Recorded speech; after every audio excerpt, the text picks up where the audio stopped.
Sotto un cielo nuvoloso, in alcuni casi piovoso, 168 comuni del nord Italia più Pescara hanno completato la domenica senza auto voluta dai sindaci di Milano e Torino per sensibilizzare sul problema dell'inquinamento. Nel capoluogo lombardo, dove per le strade si sono comunque viste diverse auto, si parla di 400 multe staccate alle ore 16 e di 250 posti di controllo. Anche in Veneto sono fioccate le contravvenzioni per i furbetti, la città più multata, Mestre, con oltre 100 sanzioni da 74 euro l'una su 599 veicoli controllati da 14 pattuglie che dalle 10 alle 17 hanno girato per le strade della terraferma veneziana.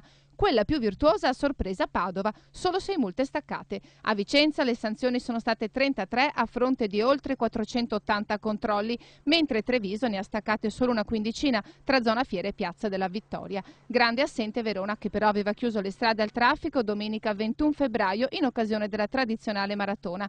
Nel complesso la cittadinanza ha risposto in maniera positiva, passando qualche ora all'aperto in bicicletta o passeggiando per i centri delle città del nord-est. Unico neo le troppe deroghe concesse, oltre che ai veicoli elettrici, a GPL o a metano e agli operatori dell'informazione, anche i politici in campagna elettorale. Per l'area di sicuro c'è bisogno comunque di interventi strutturali e continuativi, ma già ieri a Treviso la centralina dell'ARPA aveva assegnato una concentrazione di polveri sottili piuttosto bassa. Ora l'ANCI, l'Associazione Nazionale Comuni Italiani, chiede al governo misure di emergenza immediate contro lo smog e per la tutela della salute pubblica.